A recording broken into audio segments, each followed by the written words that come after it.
Mientras los jefes del régimen nazi organizaban deportaciones y firmaban órdenes de asesinato, sus esposas seguían al lado, encargadas de sostener la vida diaria. Atendían invitados, criaban hijos en hogares llenos de objetos enviados desde el frente y compartían celebraciones con quienes dirigían ejecuciones masivas. Algunas viajaban a zonas ocupadas, otras se quedaban en viviendas entregadas por el partido, manteniendo todo en silencio. Conocían los nombres, los cargos y los planes, aunque no vistieran uniforme. Cuando el Reich se vino abajo, muchas desaparecieron de los informes y pasaron los años sin ser nombradas. Unas quedaron solas, otras cambiaron de ciudad o empezaron de nuevo sin dejar rastros. ¿Qué ocurrió con las mujeres que compartieron mesa, cama y rutina con los hombres que dirigieron el nazismo?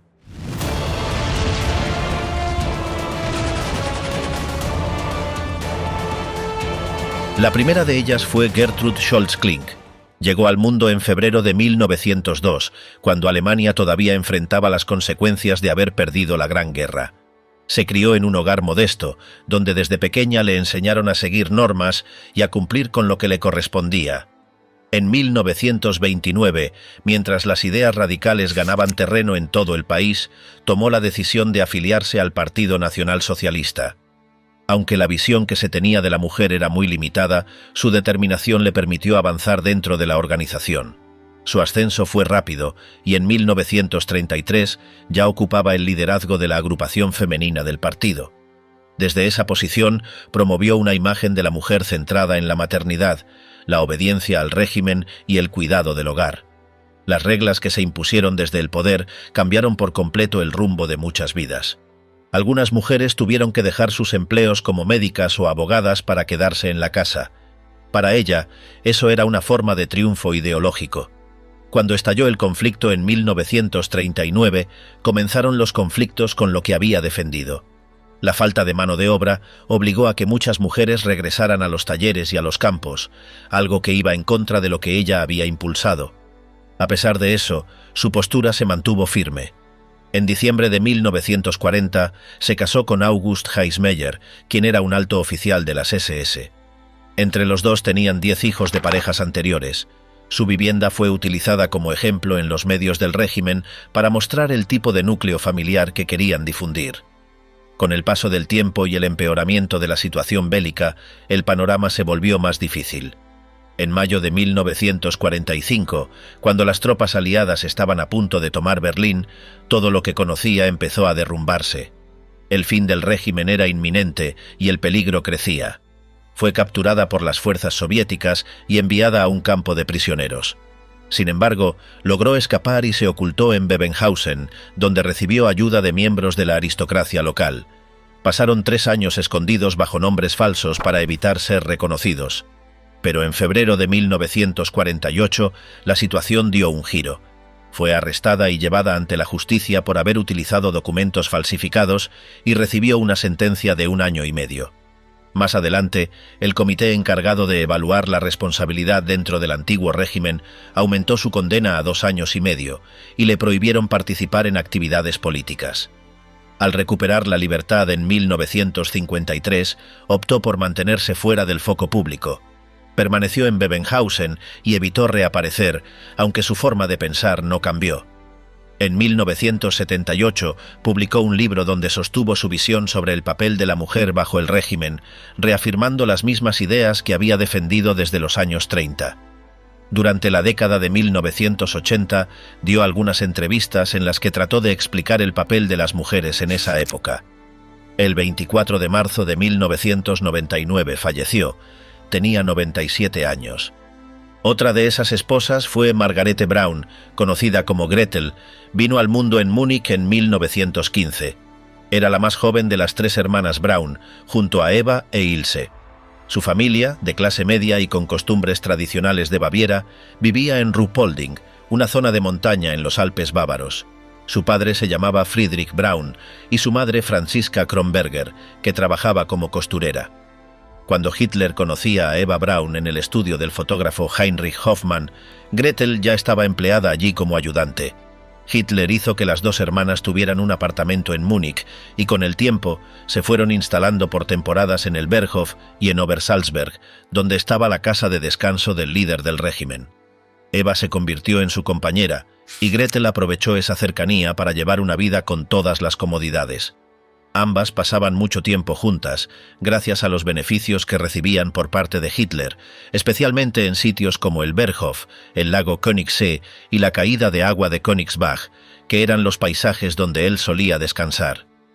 En mayo de 1944, Hitler intentó organizar el casamiento de Gretel con su asistente Fritz Darges, pero este eligió irse al frente oriental antes que comprometerse. Finalmente, el casamiento ocurrió, aunque con otra persona. Circularon comentarios no confirmados sobre la reputación de Gretel en Obersalzberg. Algunos relatos sugerían que estaba embarazada de Darges, aunque eso no coincidía con la fecha en que nació su hija, que fue un año después. Hitler, que también quería mostrar a Eva de forma más abierta, usó a Himmler para convencer a otro de sus ayudantes, el jefe de alto rango de las SS Hermann Fegelein, de que ese enlace le servía en lo político. Fegelein, que tenía fama de escalar posiciones y de tener muchas amantes, aceptó. Gretel y Fegelein se unieron en matrimonio el 3 de junio de 1944 en Salzburgo.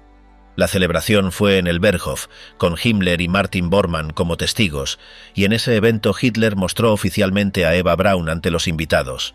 Cuando el Tercer Reich empezó a derrumbarse, Eva Braun viajó a Berlín para estar en el refugio subterráneo con Hitler, y el 23 de abril de 1958-945 le pidió a Gretel, que seguía en Berchtesgaden, que quemara sus documentos. El 29 de abril, el esposo de Gretel, Hermann Fegelein, fue ejecutado por orden de Himmler tras ser acusado de traidor. Al día siguiente, Eva, que ya era la esposa de Hitler, terminó con su vida junto a él. Gretel tuvo una hija el 5 de mayo de 1945 y la llamó Eva Bárbara Fegelein. Esa hija se suicidó el 8 de abril de 1971. Gretel se casó por segunda vez en febrero de 1954 con un hombre de negocios llamado Kurt Berlinghoff. Falleció el 10 de octubre de 1987 en Steingaden, cuando tenía 72 años. Quien también se mantuvo cerca del núcleo del poder nazi desde el inicio fue Lina Heydrich. Lina nació en una familia acomodada en la costa del mar Báltico. Desde pequeña mostró orgullo por su origen y una admiración temprana por las ideas nacionalistas. Conoció a Reinhard Heydrich cuando él era un oficial naval apartado por una falta disciplinaria. Se casaron en 1931. Lina impulsó su ingreso al partido nazi y fue quien lo acercó a las SS. Desde entonces, acompañó su carrera con convicción total. Vivieron en distintas ciudades hasta establecerse en Praga, en una villa confiscada por el régimen tras la ocupación de Checoslovaquia.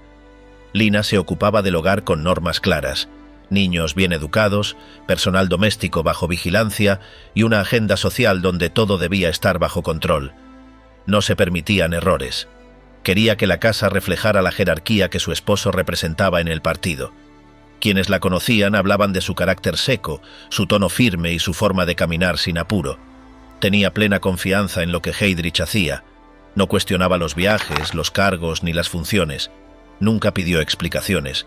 Le bastaba saber que él servía al Estado y que su familia debía estar a la altura. Organizaba reuniones, recibía a visitantes, respondía cartas, cuidaba cada detalle del entorno doméstico como una extensión de la autoridad política. Sus hijos no eran tratados con dulzura, sino con exigencia. Cuando Heydrich fue atacado en Praga en 1942, Lina fue informada con pocas palabras. Lo visitó en el hospital mientras aún estaba consciente. No lloró. Se quedó junto a él en silencio. Cuando murió, Lina fue tratada como la esposa de un mártir. El régimen la colocó al frente del funeral, la mostró en desfiles y la presentó como símbolo de entrega. Aceptó el papel sin vacilar. Volvió a Alemania poco después, instalándose en propiedades que habían sido entregadas por el partido. No fue marginada. Al contrario, se le mantuvo una pensión y se le permitió vivir con sus hijos sin grandes restricciones. Durante los primeros años de posguerra, evitó hablar públicamente. Pero en las décadas siguientes concedió entrevistas, escribió memorias y se dedicó a limpiar el nombre de su esposo. Repetía que él solo cumplía con su deber. Negaba versiones sobre actos que comprometieran la imagen familiar. No mencionaba víctimas ni decisiones tomadas en su nombre. Para muchos, fue una de las pocas viudas del régimen que jamás se distanció del pasado. En 1976 sacó un libro donde afirmaba que desconocía los detalles sobre la solución final. Lina von Osten falleció en Fehmarn el 14 de agosto de 1985. Ilse Hess formó parte de ese mismo entorno. Ilse Proll nació en el norte de Alemania, en un ambiente conservador y religioso. Conoció a Rudolf Hess cuando él ya era parte del círculo cercano de Hitler. Se casaron en 1927. Desde el principio, Ilse supo que su vida estaría marcada por la política. Aceptó el papel sin resistencia. Se mantuvo fuera del foco público, pero con una lealtad absoluta hacia su marido y hacia el régimen. Vivían en Múnich y más tarde se trasladaron a una casa más retirada. Ilse no se involucraba en actos oficiales ni buscaba visibilidad. Era reservada, dedicada al hogar y concentrada en su hijo Wolf Rudiger. Prefería mantenerse al margen. Pero su correspondencia muestra que compartía las ideas centrales del partido. Hablaba de pureza, destino y sacrificio con un tono firme y convencido. La noche en que Rudolf Hess voló solo a Escocia, en mayo de 1941, Ilse no tenía aviso previo. Se enteró por otros miembros del partido. No protestó. Dijo que si él había tomado esa decisión, debía de tener una razón. En público no habló del tema. En privado, escribió que confiaba en él, que creía que todo se sabría con el tiempo. Nunca expresó rechazo ni duda. Tras la caída del régimen, Ilse fue arrestada por las autoridades aliadas.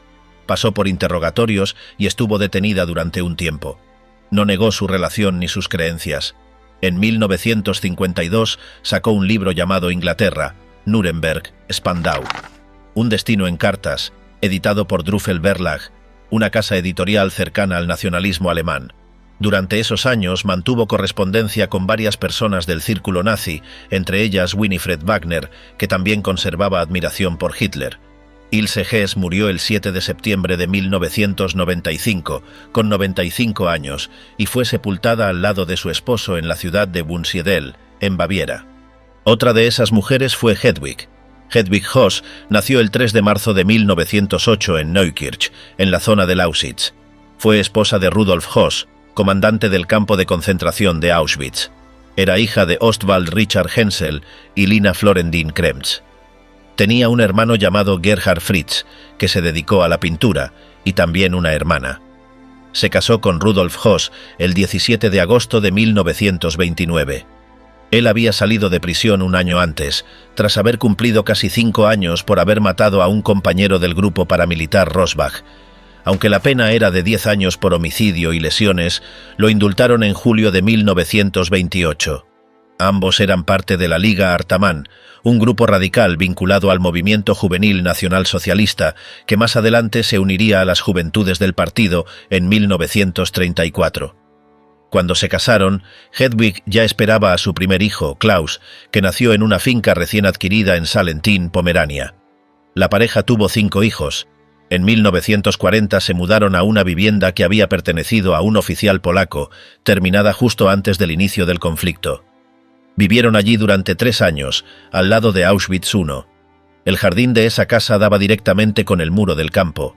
Desde los pisos de arriba se veían los crematorios y las barracas. «Rudolf me llama la reina de Auschwitz», le dijo Hedwig un día a su madre Lina, que fue a visitarla desde Berlín. El jardín le causó impacto.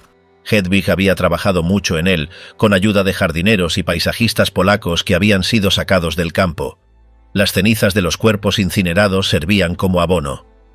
«Niños, enjuaguen bien las fresas para quitarles las cenizas», decía Hedwig, según recordó Leopold Heger, el conductor de Rudolf. El cuidado que Hedwig dedicaba a ese jardín mostraba su lugar dentro del modelo de ocupación territorial impulsado por el régimen. Para ella, ese terreno formaba parte del plan ideológico de expansión, que usaba lo agrícola como base para justificar la toma forzada del espacio. Ella y Rudolf preferían que sus sirvientes fueran testigos de Jehová, porque los consideraban obedientes y confiables. Usaban entre 15 y 20 detenidos para tareas de cocina, costura, jardinería, peluquería, vigilancia o cuidado de los hijos. Incluso construyeron un avión de madera para que los niños lo empujaran por el jardín. También vigilaban la piscina cuando venían niños del vecindario. Una de las prisioneras asignadas a su casa fue Sophie Stiepel, que conocía a Rudolf desde que eran pequeños en Mannheim. Lo reconoció en la rampa del campo en marzo de 1942 y desde entonces trabajó allí como cocinera y niñera. Llevaba el número 619.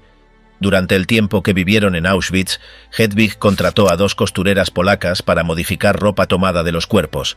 Además, ordenó montar un taller de costura dentro del campo, donde mujeres prisioneras fabricaban prendas para las esposas del personal de las SS. En sus memorias, Rudolf escribió sobre su vida en esa casa. «Mi familia fue feliz en Auschwitz. Mi esposa y mis hijos tenían todo lo que querían. Los niños jugaban tranquilos. Mi esposa tenía su jardín. Los presos se portaban bien con ellos y eran respetuosos. Estoy seguro de que ningún exprisionero puede decir que en nuestra casa fue maltratado. Mi esposa quería ayudar a todos los presos que trataban con nosotros». Stanislav Dubel, que trabajó como jardinero desde abril de 1942, dio su testimonio en el juicio contra Rudolf en 1947. Contó que durante la primera visita de Himmler al campo, saludó con amabilidad a Rudolf y Hedwig, cargó a los niños y ellos lo llamaban tío Heini. Esas imágenes estaban colgadas en formato grande en las paredes de la casa. Cuando recibían invitados, Hedwig organizaba comidas y le pedía a Dubel que consiguiera los productos. No le daba dinero ni vales de racionamiento. Él debía conseguir todo de forma ilegal. Lo hacía a través de un amigo llamado Adolf Maciejowski, que era capo en un depósito del campo y que lo ponía en contacto con el encargado, un SS llamado Shebeck. Dubel también dijo que Hedwig reemplazaba la ropa interior de sus empleadas con ropa sacada de las pertenencias de mujeres asesinadas. Según él, despreciaba a los polacos y decía que estaban allí para trabajar hasta quedar agotados. En 1942, Rudolf inició una relación con una prisionera llamada Nora Mataliano Hodis. Cuando quedó embarazada, fue encerrada en una celda. El juez de las SS, Konrad Morgen, que investigaba abusos, creía que Rudolf había dado la orden de empeorar sus condiciones para que muriera sin que se supiera del embarazo. Luego de ser liberada, Nora perdió al bebé. Morgen la llevó a una clínica en Múnich para que se recuperara y la interrogó en octubre de 1944. Ese mismo año la enfrentó con Rudolf, que negó haber dado esa orden. La investigación fue frenada por Himmler. Años después, Morgen repitió la acusación durante el juicio de Auschwitz en Frankfurt. Cuando el régimen se derrumbó, Rudolf escapó a Flensburgo en mayo de 1945 con ayuda de una red clandestina. Hedwig y sus hijos fueron escondidos en una fábrica de azúcar en Sankt Michaelisdonn. Rudolf adoptó el nombre falso de Franz Lang y se alistó en la Marina. Lo encontraron gracias a un grupo británico dirigido por Hans Alexander, un joven judío que había huido a Inglaterra. Amenazaron a Hedwig con enviar a su hijo Klaus a Siberia. Así fue como dio la ubicación de Rudolf. Fue arrestado el 11 de marzo de 1946 en Gottrupel, donde trabajaba como jardinero. Declaró en los juicios principales y luego fue entregado a las autoridades polacas. Fue juzgado entre el 11 y el 29 de marzo de 1947. Lo ejecutaron por ahorcamiento el 16 de abril, en el mismo campo que había dirigido. En 1964, durante el juicio de Auschwitz en Frankfurt, Hedwig declaró que vivía como ama de casa en Ludwigsburg y que no recordaba lo que ocurrió en Auschwitz. Durante los primeros años después del conflicto, los hijos del matrimonio no sabían dónde estaba su padre. Klaus llevó a su madre y a sus hermanos a Stuttgart y luego se fue a Australia con su esposa Lisolet. Allá trabajó en una aerolínea y murió por alcoholismo a comienzos de 1986. Inge Brigitte se formó como sombrerera y se mudó a España durante el franquismo. Allí fue descubierta como modelo por Balenciaga, conoció a su futuro esposo estadounidense, se trasladó a Estados Unidos y trabajó en una tienda de ropa en Washington, D.C. Terminó viviendo en Arlington. En una entrevista del 16 de diciembre de 2021, dijo que su padre había sido un buen padre y que, según su madre, era un hombre muy triste. Hans Jürgen se hizo testigo de Jehová, se distanció de su familia y se casó con Irena Pauli, una mujer de buena posición económica de la zona de Stuttgart. Tuvieron 2 hijos, Kai, nacido en 1962, y Rainer. Hans Jürgen vivió en una casa cercana al mar Báltico hasta que falleció. Kai vive en una zona rural cerca de Stuttgart con su esposa Rama, nacida en Filipinas, a quien conoció en Indonesia. Tienen 4 hijos. Hedwig falleció el 15 de septiembre de 1989 en la casa de su hija Inge Brigitte, en Arlington. Fue cremada y enterrada sin nombre en un cementerio de la zona. En la lápida solo figura una palabra: mamá. Una más dentro de ese círculo fue Emmy Göring. Fue una reconocida actriz de teatro antes de convertirse en la esposa de Hermann Göring, uno de los hombres más visibles del Tercer Reich. Nacida en Hamburgo en 1902, su carrera como intérprete empezó en escenarios alemanes durante los años 20. Tenía presencia, voz firme y gestos elegantes. Trabajó en teatros importantes y recibió elogios por su talento. Durante una presentación en Berlín conoció a Göring. Él ya era figura clave en el ascenso del nazismo. La relación fue rápida. Se comprometieron en poco tiempo y se casaron en 1935 con una ceremonia de alto perfil. La boda fue uno de los eventos sociales más cubiertos por la prensa oficial del régimen. Hitler asistió como testigo. Hubo desfiles, músicos, fotografías distribuidas por todo el país. Emmy se convirtió, desde ese momento, en una figura reconocible. Los medios la llamaban la Dama del Reich. Su papel era simbólico. No participaba en decisiones ni aparecía en discursos políticos, pero su imagen estaba presente en celebraciones públicas y actos con diplomáticos. Vivió con Göring en Karinhall, una residencia construida en medio del bosque, diseñada para reflejar poder y riqueza. El lugar tenía salones decorados con tapices antiguos, techos altos, vitrinas llenas de regalos oficiales y una colección de arte saqueado de distintos países. Emmy organizaba recepciones, recibía visitas internacionales y supervisaba los detalles del protocolo. Vestía trajes de diseñadores alemanes, usaba joyas traídas de Viena y hablaba con fluidez en varias lenguas. Su función era recibir, acompañar y mostrar el rostro amable del régimen. El lugar también funcionaba como escenario. Allí se tomaban fotos de familia, se hacían cenas formales y se proyectaban películas. Emmy tenía su rutina. Recorría los jardines por la mañana, revisaba menús con el personal de cocina y se preparaba para las actividades del día. En su agenda había compromisos con embajadores, esposas de generales y representantes de organizaciones del partido. Con el paso del tiempo, surgieron tensiones entre ella y Eva Braun. Aunque Eva era la pareja privada de Hitler, no tenía título oficial. Emmy, en cambio, era la esposa del segundo hombre más poderoso del Reich. En eventos públicos se esperaba que mantuviera una distancia protocolar frente a Eva. Sin embargo, entre bastidores hubo roces. Emmy se refería a Eva con cierta condescendencia, y eso quedó registrado por algunos testigos del círculo interno. Las comparaciones entre ambas eran frecuentes. Una tenía estatus oficial, la otra estaba en la sombra. Esa tensión se mantuvo hasta el final del régimen. A pesar de la situación de guerra, la vida en Karinhall se mantuvo rodeada de lujos. Se organizaban banquetes, conciertos privados y funciones teatrales. Emmy cuidaba cada detalle. Revisaba la iluminación, la disposición de los asientos y la calidad de la comida. A los ojos de los visitantes, el entorno mostraba orden y abundancia. Durante las visitas diplomáticas, ella sonreía, hablaba con cortesía y representaba la imagen del refinamiento alemán. Tuvo una hija con Göring, a quien crió entre los muros de Karinhall. La niña asistía a clases privadas y estaba al margen de los asuntos del régimen. Emmy evitaba exponerla a los asuntos militares, prefería mantener la rutina doméstica, preparaba regalos, elegía libros, decoraba la habitación con flores frescas. Aunque los informes del partido hablaban de eficiencia y obediencia, en casa Emmy se concentraba en mantener la imagen de familia estable. En los últimos meses del régimen, cuando la derrota era evidente, Karinhall fue evacuada. Emmy y su hija dejaron la residencia con ayuda de allegados. No hubo escena pública. Se movieron en silencio, con escolta mínima. Los documentos indican que intentaron ocultarse en Baviera. Allí fueron localizadas por fuerzas aliadas. Emmy fue arrestada junto con su hija pequeña. No opuso resistencia. Llevaba pocas pertenencias, un bolso, algunas fotos y una manta.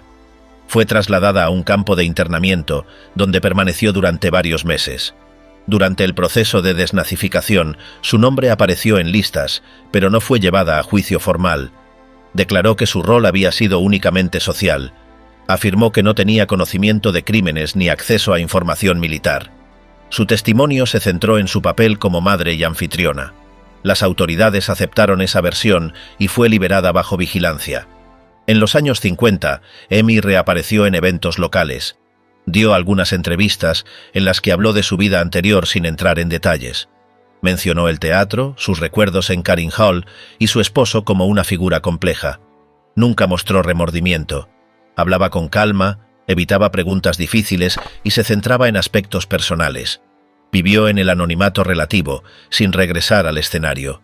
Con los años, su presencia se redujo a imágenes de archivo y menciones esporádicas. Los objetos que alguna vez usó fueron embalados y almacenados.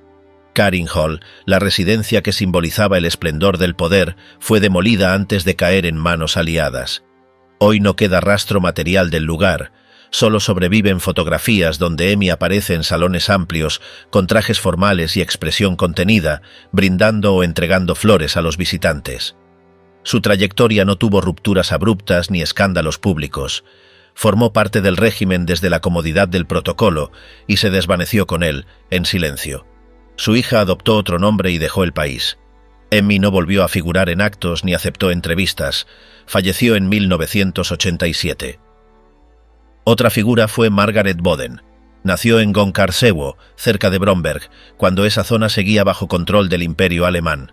Era hija de Hans Boden, dueño de tierras, y Elfriede Popp. Creció junto a 3 hermanas y un hermano. En 1909 comenzó sus estudios en un colegio femenino en Bromberg, y durante la Gran Guerra se formó como enfermera y trabajó en ese campo. Después siguió en un hospital bajo la Cruz Roja alemana. Su primer matrimonio fue breve y sin hijos. Con apoyo de su padre se mudó a Berlín y empezó a dirigir su propia clínica privada. En 1927 escuchó a Himmler en una conferencia. Empezaron a escribirse. En una carta ella lo llamó «soldado de corazón duro», aunque le gustaba más cómo escribía que su apariencia. Rubia, de ojos claros y ordenada, encajaba con su ideal de mujer. Aunque mayor por 7 años, ambos compartían gustos como la herbolaria y los hábitos rígidos. En sus cartas, Margarete se quejaba de colegas. En una de junio de 1928 criticaba al Dr. Hauschild. En julio se casaron. A él le costó contarle a su familia, ya que ella era protestante, mayor y divorciada. Ningún Himmler fue a la boda. Los testigos fueron su padre y su hermano. Con el tiempo la aceptaron, pero sin cercanía. En agosto de 1929 nació su hija Gudrun. También acogieron al niño huérfano Gerhard von Age. Con la venta de su clínica compraron un terreno en Waltrudering, cerca de Múnich, donde levantaron una casa prefabricada. Como Himmler casi no estaba, ella manejaba todo, incluso un intento fallido de criar animales. En 1933, cuando Hitler subió al poder, se mudaron a Möllstrasse, en Múnich. Luego compraron una vivienda junto al lago Tegern, que usaron como residencia principal. Más tarde se trasladaron a Dahlem, en Berlín. Cuanto más ocupado estaba Himmler, menos contacto mantenía con ella. El hermano mayor de Himmler la describía como una mujer fría, nerviosa y poco afectuosa, aunque leal. Margarete pertenecía al partido nazi desde 1928, con el número 97.252. Aunque la relación con Himmler se enfrió, seguían asistiendo a eventos. Visitaban seguido a los Heydrich y ella organizaba reuniones con esposas de otros miembros de las SS. Nunca fue bien recibida entre las demás. Baldur von Schirach decía que Himmler vivía bajo presión en casa y cumplía sus exigencias. Durante el Congreso de Nuremberg de 1938 tuvo roces con esposas de altos cargos. Según Gerward, se llevaba mal con Lina Heydrich, quien años después la describió como una mujer rígida, sin simpatía, que detestaba los espacios abiertos. En 1936, Himmler contrató a Hedwig Potthast como secretaria. En 1939 comenzaron una relación. Tuvieron 2 hijos, Helge, nacido en 1942, y Nanette, en 1944. Margarete, que vivía en Gemund, se enteró de la situación hacia 1941. Ya vivían separados, pero eligió seguir por su hija. Durante la guerra, dirigió hospitales de la Cruz Roja. En 1939 fue nombrada responsable de centros en Berlín-Brandeburgo, incluyendo áreas ocupadas. En marzo de 1940 viajó a Polonia y dejó notas sobre ciudades como Posen, Łódź y Varsovia. Comentaba la suciedad, el desorden y su desprecio hacia judíos y polacos. Por sus tareas, recibió el rango de coronel en la Cruz Roja. En 1945 escribió a Gebhard Himmler valorando el trabajo de su esposo. Mantenía contacto con su hija, que la visitaba seguido. En abril de ese año se encontraron con Himmler en Gmund.